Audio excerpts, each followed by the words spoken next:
many trips to Africa. I believe that our country is remiss in ignoring what's happening on that continent. In the last 10 years, 6 of the 10 fastest growing economies in the world were in Africa. In the next 10 years, 8 of the 10 fastest growing economies in the world will be in Africa. China has arrived in Africa. They are invested in Africa. We're on the sidelines. I've got some legislation to address this, but I think that we should be looking at this in a much more aggressive. 20 years, it's about 16%. And this is much higher than in other countries. Even if you look at returns in Latin America and other developing countries, this case of higher returns in Africa is definitely should encourage more UK investments in the continent. Africa has tremendous business potential. I have so many friends going to your countries trying to get rich. I congratulate you. They're spending a lot of money.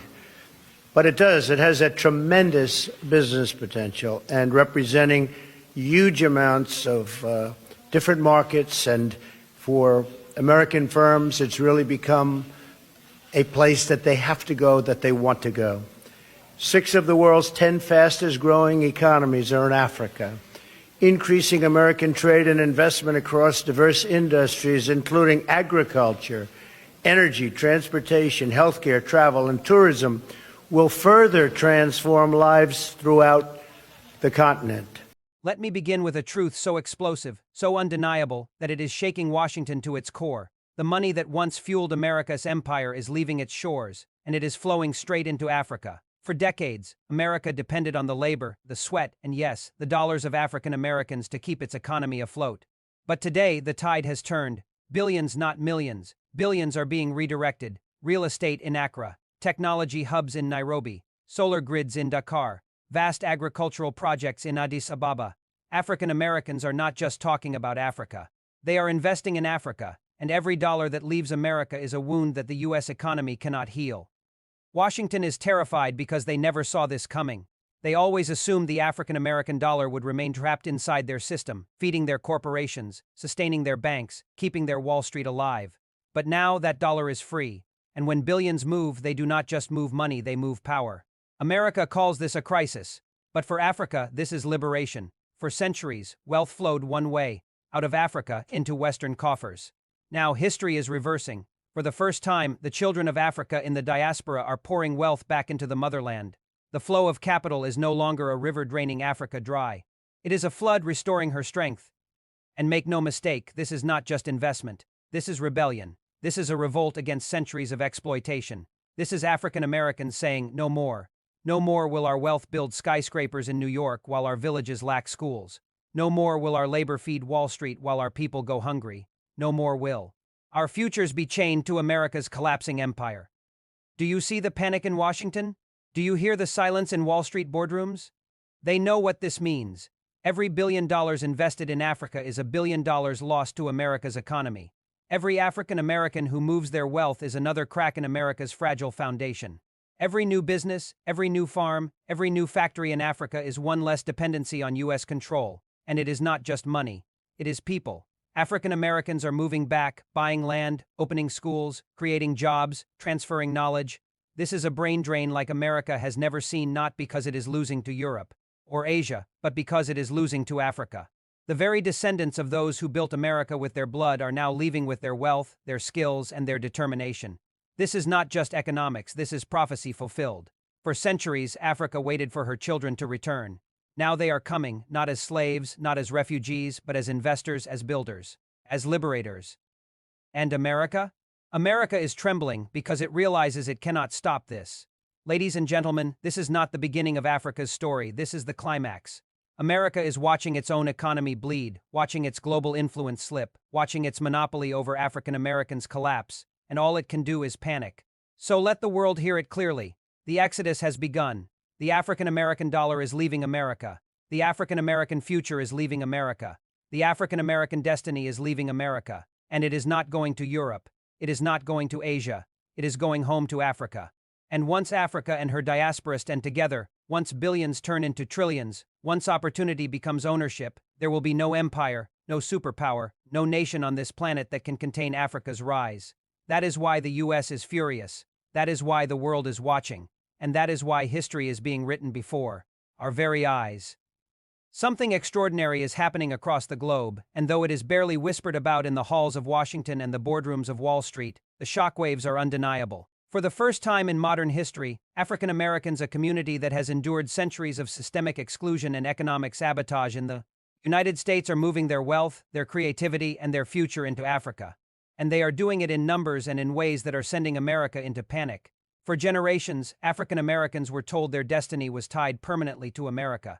They were told to work twice as hard, to fight for inclusion, to climb ladders that were deliberately greased against them. They were told that if they stayed loyal, if they played by the rules of the American dream, the system would finally recognize their worth. But decade after decade, the promise was broken. Wealth gaps widened, redlining stripped communities, predatory lending devoured businesses, and black entrepreneurs were starved of capital while Wall Street enriched itself. Now, something new is happening. Instead of pleading for a broken system to accept them, African Americans are looking across the Atlantic to Africa and finding a land not only eager to welcome them but and exploding with opportunities that dwarf what the United States can offer. This is not charity, and it is not nostalgia. This is power. African Americans are pouring billions of dollars into Africa's investment empire, into real estate, technology, agriculture, oil, mining, logistics, energy, and culture. The numbers are staggering. In just the last few years, diaspora investment funds have swelled. Private businesses have shifted headquarters to Lagos and Accra, and African Americans are forming partnerships with African governments on a scale America never imagined possible. Why is this happening? Because Africa is rising, and it is rising on its own terms. Let us speak plainly. Africa is the last economic frontier on Earth, and the West knows it. The continent holds the world's largest reserves of cobalt, gold, diamonds, uranium, lithium, and fertile farmland. Its population is young, innovative, and growing faster than any other. Its cities are modernizing at breakneck speed, with new skyscrapers, ports, railways, and digital economies transforming entire nations. Its governments, though still facing challenges, are increasingly bold enough to reject exploitative Western contracts and chart their own paths. For African Americans, this is more than business. It is history correcting itself. After centuries of being robbed of land, robbed of labor, and robbed of wealth in the United States, African Americans now see Africa as the place to build legacies, not for survival, but for power. Imagine the symbolism. An African American entrepreneur, denied funding in New York, finds not just capital but full partnership in Lagos.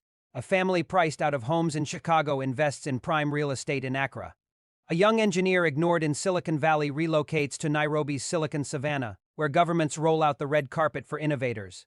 A farmer struggling against predatory U.S. corporations takes his expertise to Ethiopia or Ghana, where fertile land awaits and governments seek diaspora partnerships. Every story like this is a story of reversal, a story of justice, and Washington knows it. Already, the cracks are showing. The U.S. agricultural sector, once reliant on steady exports to African nations, now finds itself facing collapsing demand as Africa strengthens its own food systems with diaspora support. U.S. tech giants, once confident that African American talent would fuel Silicon Valley forever, now watch as that talent migrates to Africa's growing tech hubs. U.S. banks quietly admit they are losing billions as diaspora investors pull out of U.S. portfolios and redirect them into African bonds, businesses, and infrastructure. Even U.S. universities, once the default destination for African American students, are beginning to feel the shift as students explore African universities that offer not just education but cultural connection and business opportunities. The shift is cultural as much as financial. African Americans are rediscovering something that America always tried to erase: belonging. In Africa, they are not minorities. They are not second class. They are not diversity statistics. They are home. Governments see them not as outsiders but as family, as investors, as partners. In the rebuilding of a continent, Ghana's year of return in 2019 was only the beginning, a spark that has ignited an unstoppable fire. Rwanda, Nigeria, Kenya, Ethiopia, and South Africa are all actively courting diaspora communities with citizenship pathways, tax incentives, land access, and co-ownership in industries. This is why America is afraid. The U.S. economy depends not just on capital but on loyalty. For centuries, African Americans were a captive market, forced to spend and invest in an economy that systematically denied them equality. That captivity is over. Each billion flowing into Africa is a billion no longer trapped in America's system. Each entrepreneur who relocates is a brain drain America cannot afford. Each diaspora investment project is a blow to the illusion that America is the only path to prosperity. And here lies the deeper panic: African Americans. wield $1.7 trillion in annual purchasing power. Imagine if even 20% of that is redirected into Africa. That is more than many national economies. That is enough to transform Africa's infrastructure, create millions of jobs, and fuel industrialization that makes Africa self-sufficient. That is enough to weaken America's grip on global supply chains and accelerate the shift of power away from the West. The future generations will not grow up begging America for opportunity. They will grow up holding shares in African companies, owning African land, building African empires, and connecting across a global African investment network that Washington cannot control. This terrifies America because it signals the end of an era, the end of total dominance. Even U.S. politicians feel the heat. Former presidents, senators, and policymakers issue warnings that America is losing its black talent and that diaspora capital is draining into Africa. They try to rebrand programs, roll out symbolic policies, promise to invest in black communities. But the time for crumbs has ended. The diaspora has discovered its true power. It can build outside of America, and in doing so, it can build something far greater than America ever offered. What is unfolding is not merely economics. It is geopolitics. African Americans and Africans are forming an axis of investment that will shift the global balance of power.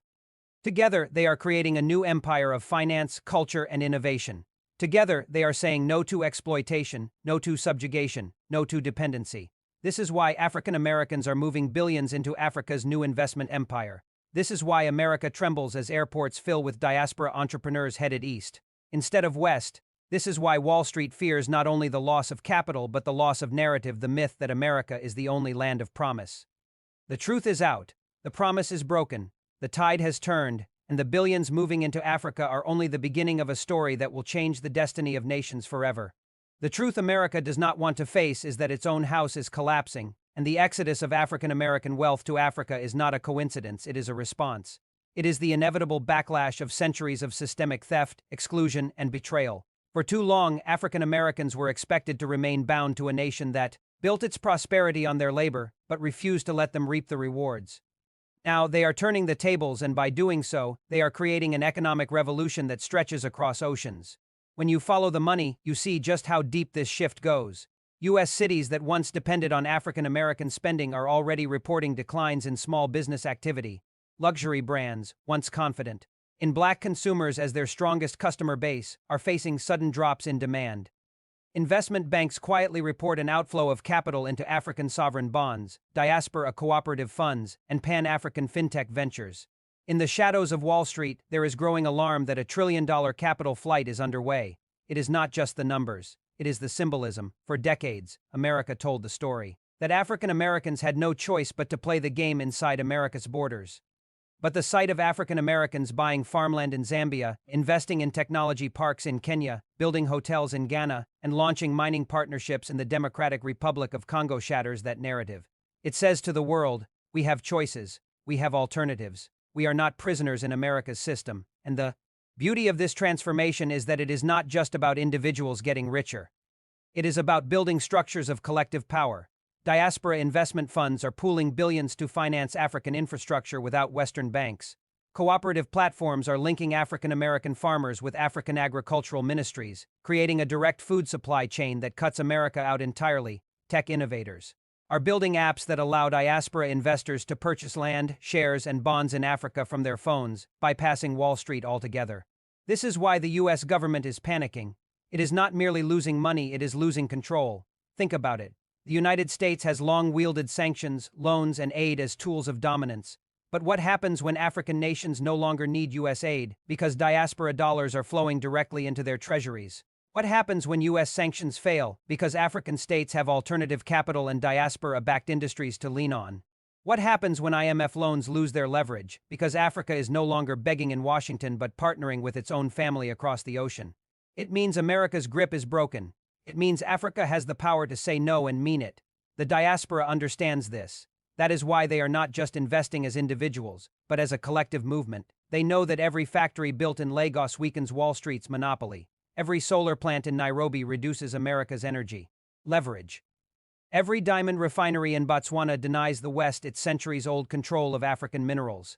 Every airline launched in Africa makes U.S. carriers less relevant, and every hospital funded by diaspora capital saves lives while proving that Africa can rise without American aid. This is what America fears, the irreversible shift of loyalty. Because here is the uncomfortable truth: the United States has never treated African Americans as equal partners in its economy. The wealth gap is not an accident. It is engineered. Redlining, underfunded schools, predatory loans, discriminatory hiring practices, and mass incarceration were not random misfortunes. They were strategies designed to keep African Americans economically dependent. But now the wall is cracking. For the first time, African Americans have found an alternative pathway to prosperity that America cannot sabotage Africa itself. Let us be clear, this is not about abandoning America. It is about rejecting exploitation. African Americans are not running away.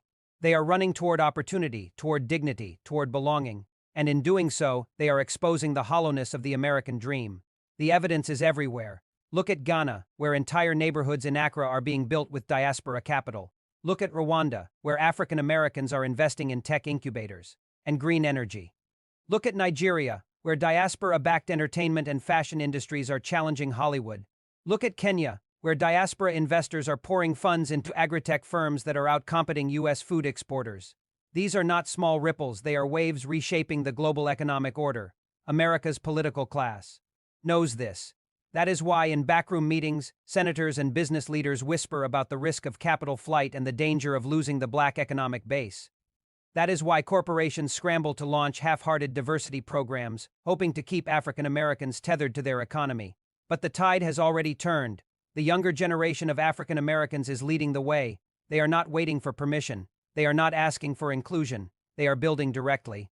In Africa, they are using digital platforms to send money, form partnerships, and launch businesses across borders. They are forming networks of engineers, doctors, educators, and entrepreneurs who see Africa not as a distant land, but as the center of their future. And here lies the most powerful truth. This movement is unstoppable, because it is not just economics, it is identity. It is not just about profit, it is about purpose. America can try to offer tax breaks, but it cannot offer belonging. It can try to promise opportunity, but it cannot erase its history of exclusion. Only Africa can offer what America never gave: a home that sees African Americans not as outsiders but as family. This is why the U.S. is terrified. This is why boardrooms panic as billions flow eastward. This is why politicians scramble to craft new narratives. They know the empire is slipping. They know the myth of America as the only promised land is crumbling. They know that with every dollar invested in Africa, the United States loses not just wealth but moral authority. The future is written. In the coming years, African American investment will accelerate Africa's rise. New highways, new ports, new universities, new industries will rise not with Western aid but with diaspora capital. And as Africa grows stronger, America grows weaker, not because Africa hates America, but because America failed its own children. So let us tell the truth boldly. The movement of billions into Africa is not a betrayal of America, it is America's betrayal finally catching up with it. This is what happens when a nation ignores justice for too long. This is what happens when it denies opportunity to the very people who built its wealth. This is what happens when it underestimates the power of a people determined to reclaim their destiny. America cannot stop this. No policy, no speech, no promise can reverse it. Because once you taste freedom, you cannot go back to chains. Once you build a future, you cannot return to begging for scraps. Once you know your worth, you cannot be deceived by lies. This is why African Americans are moving billions into Africa. This is why America is trembling. This is why the future belongs not to the empire that enslaved, but to the people who broke free. The empire of the diaspora is here. It is rising, and there is nothing America can do to stop it.